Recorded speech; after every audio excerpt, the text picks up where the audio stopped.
résoudre ensemble. Alors, voici l'exercice en question. Donc, il s'agit bien évidemment de Lara Croft.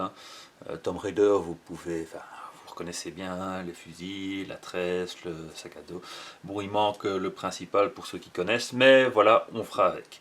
Alors, elle est dans un petit wagonnet.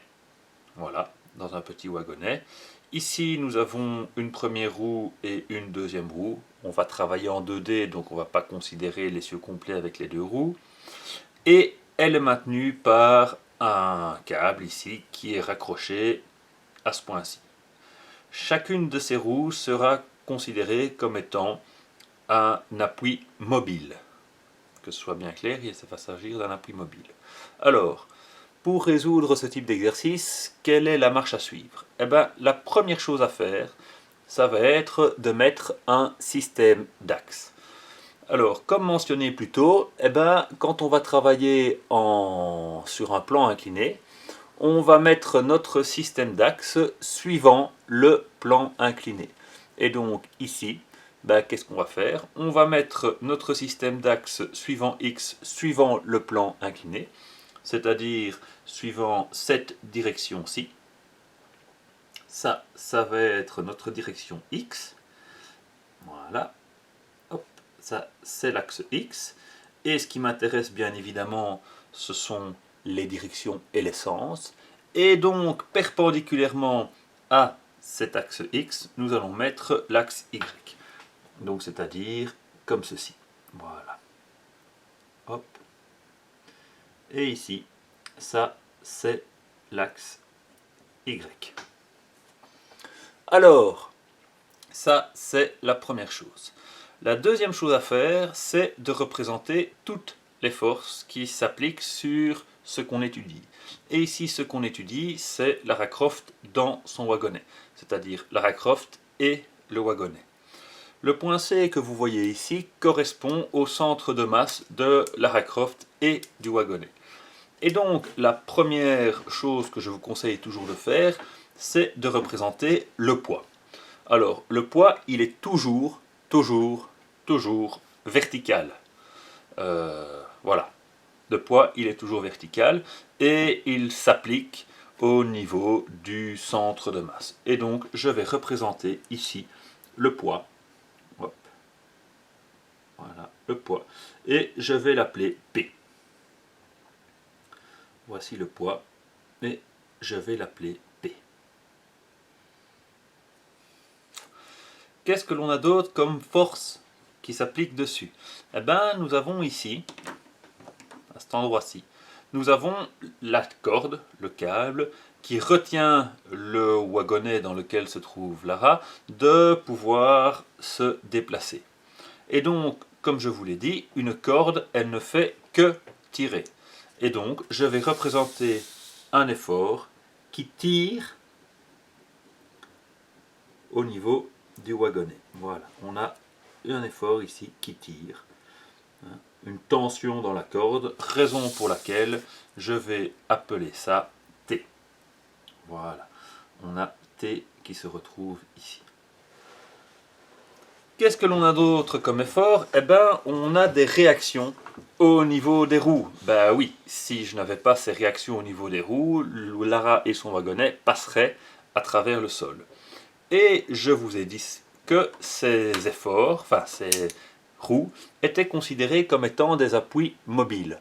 Alors, s'il s'agit d'appuis mobiles, ça veut dire que l'effort est perpendiculaire à la tangente au point de contact. Puisqu'ici, nous avons quelque chose de bien droit, ben, la perpendiculaire à la tangente ici, c'est une force qui est comme ceci. Et bien évidemment, vous vous doutez bien que cette force, le sol, il applique une réaction sur le wagonnet et donc l'effort est bien évidemment vers le haut. Cet effort-ci, je vais l'appeler RA pour la réaction au niveau de l'appui A et je peux faire exactement ici la même chose et ceci, je vais l'appeler RB. Voilà. Le but du jeu ici est de trouver les valeurs des réactions au niveau de la roue A et de la roue B, ainsi que l'intensité, je parle bien de l'intensité, de la tension dans la corde. Donc ici, première étape, c'est fait, système d'axe. Deuxième étape, représenter tous les efforts qui s'appliquent sur ce que j'étudie, donc c'est-à-dire Lara Croft sur son wagonnet, et bien évidemment le poids, les deux réactions et la tension dans la corde. Une fois que cela est fait, je dois maintenant décomposer mes différentes forces suivant mon système d'axe. Alors, je vois que ici, P, il est suivant l'axe X et suivant l'axe Y. Je vais donc le décomposer suivant X et Y. Et donc, on va essayer de faire ça le plus proprement possible. Donc, ici, j'ai cette composante-ci qui est l'intensité, qui est la force du poids dans la direction Y. Et je vais appeler cette force PY. Et j'ai bien évidemment aussi une composante suivant l'axe X que je vais appeler PX. Jusque-là, normalement, aucun souci. Voilà, PX.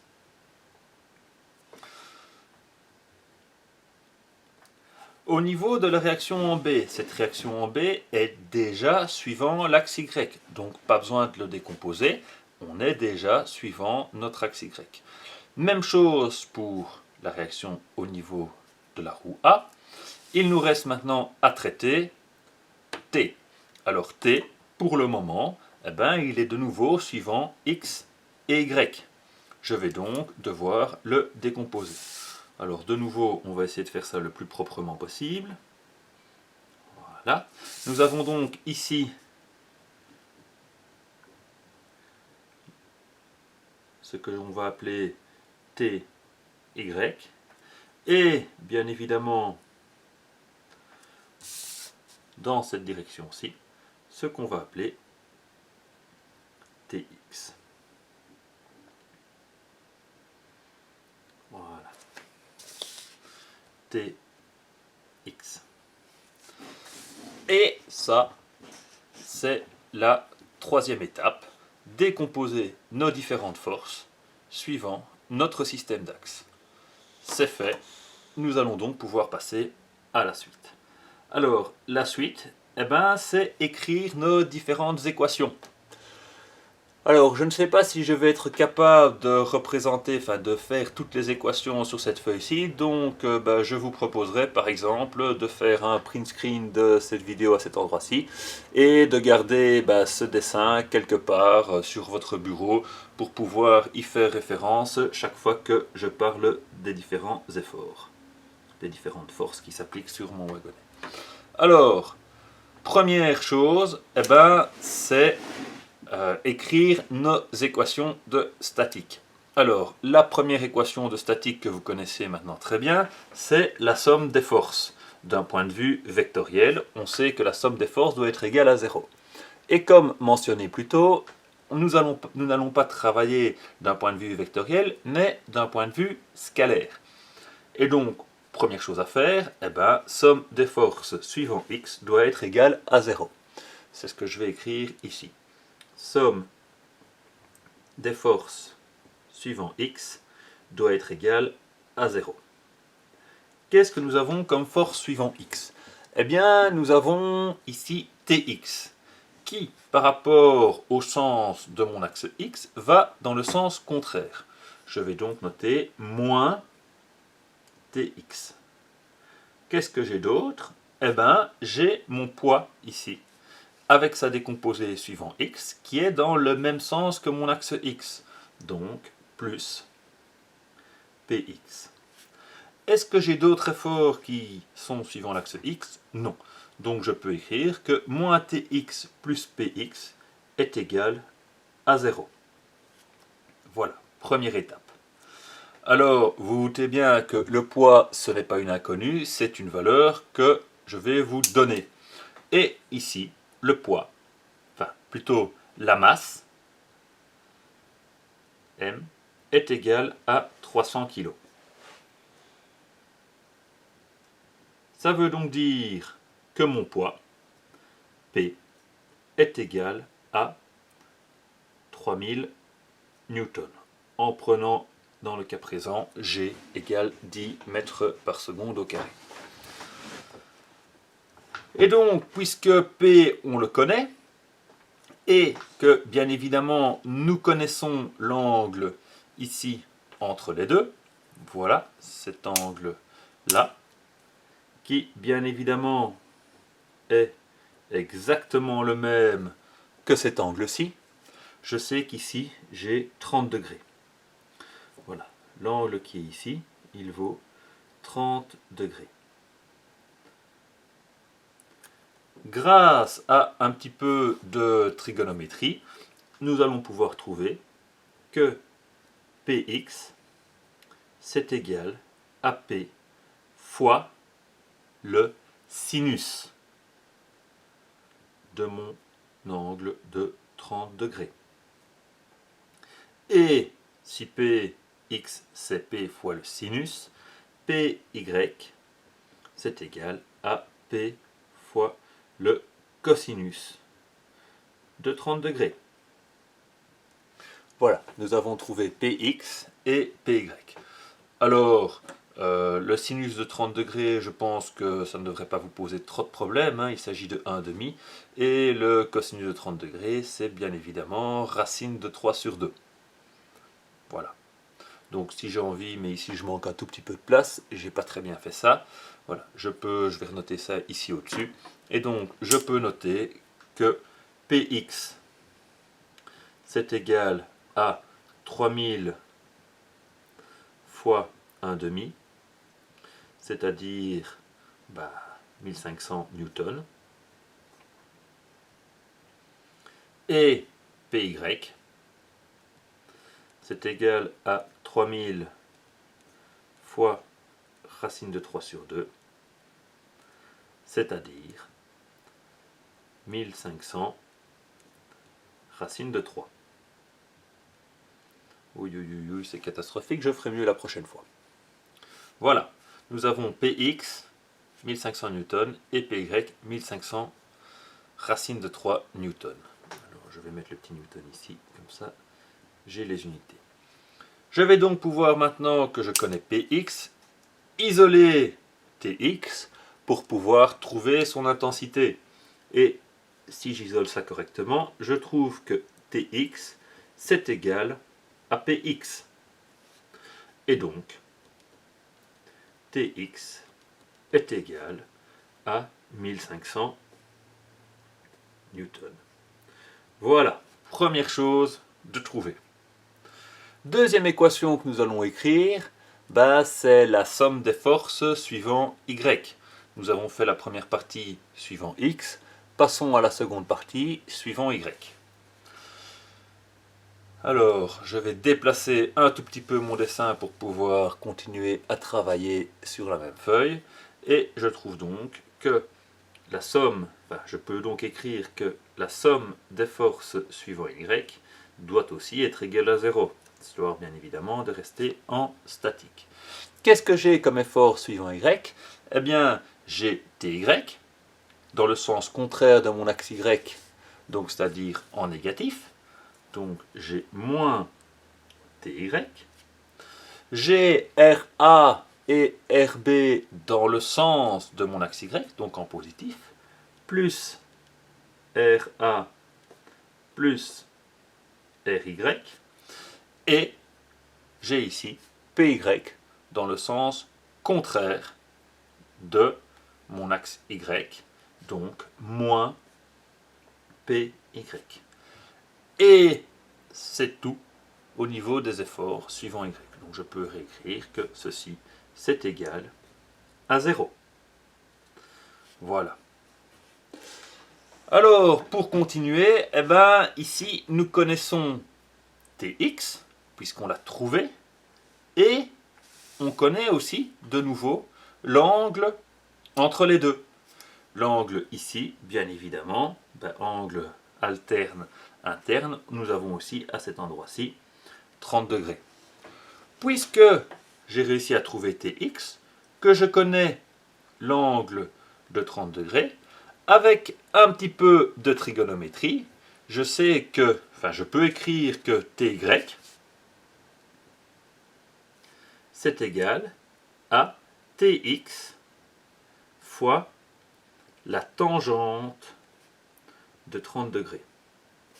Et pour ceux qui se souviennent un petit peu de leur cours de secondaire, ou même, je ne sais pas si vous l'avez déjà fait en maths, ça veut donc dire quoi? Ça veut donc dire que TY, c'est égal à tangente de 30 degrés, ça vaut, pour ceux qui s'en rappellent, racine de 3 sur 3. J'ai donc TY qui est égal à TX fois racine de 3 sur 3. Puisque je connais l'intensité de Tx, 1500 newtons, je trouve donc que Ty est égal à 500 racine de 3. Voilà, bien évidemment, en newton. J'ai donc réussi, grâce à l'angle qui était là, à trouver mon Ty. Je peux donc maintenant remplacer dans mon équation, ici, les valeurs que je connais. Et je vois que j'ai fait une bourde, j'ai écrit RY au lieu d'écrire RB. C'est simple, c'est à mon avis parce que je parlais de l'axe Y. Et donc maintenant, je peux bien évidemment isoler RA et RB et passer toutes les valeurs que je connais de l'autre côté de l'égalité. Ça va donc me donner que RA plus RB est égal à TY plus PY. TY c'est 500 racine de 3 et PY c'est 1500 racine de 3. J'ai donc 500 racine de 3 plus 1500 racine de 3, ça me fait donc 2000 racine de 3. Voilà. Alors ici, on peut remarquer qu'au niveau de la somme des forces suivant x, eh ben, j'ai trouvé toutes mes inconnues. Il me reste donc ici une équation avec malheureusement deux inconnus, RA et RB.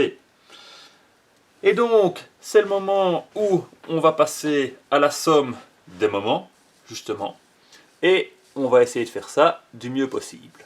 Alors, qu'est-ce qu'on va pouvoir écrire? Et surtout, puisque je vous l'ai dit, la somme des moments, ben, on va devoir se choisir un axe de rotation positif pour pouvoir le faire. Alors, nous allons prendre comme axe de rotation positif pour nos moments, nous allons prendre par exemple ce système-ci. On va dire que tous les efforts qui ont tendance à faire tourner notre système dans ce sens-là par rapport au point que nous allons choisir pour faire notre somme des moments sera pris positivement. Tous les efforts qui auront tendance à faire tourner notre système dans le sens contraire de mon sens positif seront pris bien évidemment négativement. Alors, par rapport à quel point est-ce que je vais bien pouvoir faire ça? J'écris déjà ma petite formule. Somme des moments par rapport à un point, on verra bien lequel nous allons choisir, doit être égale à 0. Alors, quel est le point le plus intéressant à prendre? Ben, le point le plus intéressant à prendre dans le cas où on fait une somme des moments, c'est d'essayer de prendre un point par rapport auquel on connaît le moins d'informations au niveau de l'effort qui pourrait s'appliquer sur ce point. Alors, ici, au point C, je connais tout. Je connais PY et je connais PX. Au niveau de ce point-ci, ben, je connais tout, puisque j'ai déjà calculé TX et j'ai calculé TY. Et donc, il me reste deux autres points par rapport auxquels je connais pas grand-chose. Il me reste ce point-ci, voilà, que je vais noter le point A, et ce point-ci, que je vais noter le point B. Faisons un choix. Par exemple, disons que nous allons faire nos sommes des moments par rapport au point A. Voilà. La somme des moments par rapport au point A doit être égale à 0. Alors, je vous rappelle qu'un moment, c'est un bras de levier multiplié par une force. Alors, par rapport au point A, qu'est-ce qu'on a comme forces qui ont tendance à faire tourner notre système? Alors, pour une question de facilité, je vais directement tracer la ligne d'action de la réaction au point A. Alors, la ligne d'action de la réaction par rapport au point A, voilà, je vais faire ça comme ceci. La ligne d'action de la réaction au point A, et voilà, ça, c'est la ligne d'action de ma réaction par rapport au point A. Alors, allons-y pour les différents efforts. Nous avons, première chose, allons de gauche à droite, nous avons Tx. Tx, il est ici. Ok. Par rapport au point A, qu'est-ce que j'ai foutu? Je me suis viandé lamentablement. Je n'avais pas besoin de faire ceci. Voilà. Je ne sais pas pourquoi j'ai fait ça. Je me suis complètement viandé puisque RA, la ligne d'action passe par A, donc son bras de levier vaut 0. Par contre, allons-y pour Tx. Tx, sa ligne d'action, c'est comme ceci. Et par rapport au point A, quelle est la distance entre la ligne d'action de Tx et le point A, ce qu'on appelle le bras de levier? C'est la distance qui va de là jusqu'ici. Alors, je vois que c'est noté ici, c'est 60 cm. Est-ce que Tx va avoir tendance à faire tourner notre système dans le sens positif ou dans le sens négatif? Il suffit de mettre au niveau du point A un petit pivot et de regarder ce que Tx, puisque vous savez que je peux déplacer Tx partout sur sa ligne d'action, aurait tendance à faire. Tx aurait tendance à faire tourner mon bic dans ce sens-ci, c'est-à-dire dans le même sens que ce que j'ai pris comme système de rotation positif. Donc je sais que ce sera positif avec un bras de levier de 60 cm, c'est-à-dire en mètre 0,6 m. J'ai donc, première partie, 0,6 fois Tx. Continuons. Ty. Alors, la ligne d'action de Ty, la voilà. Le bras de levier, c'est donc la distance entre ce point-là et ce point-là. Puisque je sais que de là à là, j'ai 50 cm et que de là à là, j'ai 1 mètre, ça veut dire que le bras de levier, ici, vaut 50 cm, c'est-à-dire 0,5. Est-ce que cette force a tendance à le faire tourner dans le sens positif ou dans le sens négatif? Retentons le coup. Voilà, hop, pouf, point de pivot, point par rapport au moment. Je pousse avec Ty, je fais donc bien tourner mon système dans le même sens que mon sens pris positivement. Enfin, le sens dont j'ai choisi mon sens positif que j'ai pris. Et donc, je peux remettre plus 0,5 fois Ty. Plutôt que de marquer 0,5, je vais plutôt noter un demi. Donc, en fait, plus Ty divisé par 2. L'effort RA, bras de levier, étant donné qu'il passe par rapport au point A, son bras de levier est nul. Donc RA n'a pas tendance à faire tourner mon système par rapport au point A. Continuons avec Px. Alors le bras de levier, la ligne d'action de Px, elle est ici. Le bras de levier est donc bien la distance entre le point A et ce point-ci. Et si je pivote par rapport au point A, puisque c'est par rapport à ce point-là que je fais au moment, et que j'applique une force Px, je vois bien que ma force Px va avoir tendance à faire tourner ça dans le sens contraire de ce que j'ai pris comme sens de rotation positif, donc négatif. Je vais donc avoir moins. De nouveau ici, le bras de levier de Px vaut les 60 cm, moins 0,6 fois Px. Je suis toujours dans ma feuille, dans le cadre. Qu'est-ce que j'ai d'autre comme effort? Je peux regarder Py. Ligne d'action de Py, elle est ici. Distance entre le point A et la ligne d'action de Py, c'est cette distance-ci, 0,5 m. Donc de nouveau, je vais prendre un demi. Et sens de rotation, Py tourne dans ce sens-ci, c'est-à-dire dans le sens contraire de mon sens de rotation pris positif, de mon sens de rotation choisi positivement. Donc, de nouveau, je vais mettre un moins. La distance 0,5 m, je vais de nouveau mettre un demi, donc c'est-à-dire moins Py divisé par 2. Il me reste donc plus qu'une seule force, RB. Alors, RB par rapport au point A va faire tourner ça dans quel sens? Dans mon sens positif, je tourne bien dans le même sens que ce que j'ai choisi comme sens de rotation positif. Et bras de levier, facile, 1 mètre. Donc 1. Donc je vais mettre plus RB. Et ensuite, je n'ai plus rien. Je peux donc dire que tout ceci doit être égal à 0 afin d'avoir un système statique. Je vais donc maintenant remplacer les différentes valeurs que je connais, c'est-à-dire Tx, Ty, Px et Py. Donc en fait, il ne va me rester que RB. Je vais donc directement isoler RB d'un côté de mon égalité. Et avant de tout remplacer, je vais le réécrire, comme ça vous allez pouvoir me suivre. Je peux donc noter que RB, c'est égal à quoi? C'est égal à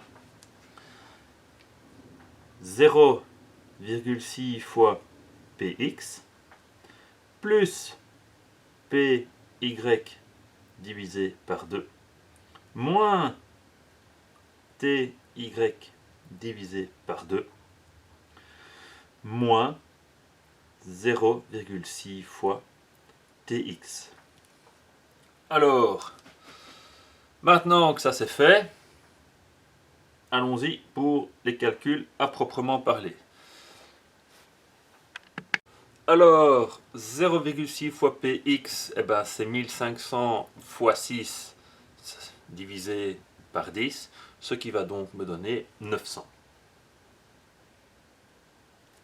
Py divisé par 2, 1500 racine de 3 divisé par 2, ça fait 750 racine de 3.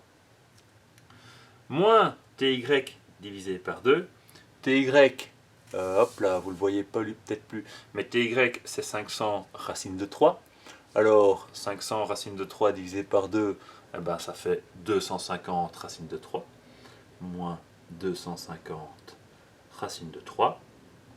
Et 0,6 fois Tx, Tx c'est 1500, 1500 fois 6 divisé par 10, ça fait de nouveau 900, moins 900.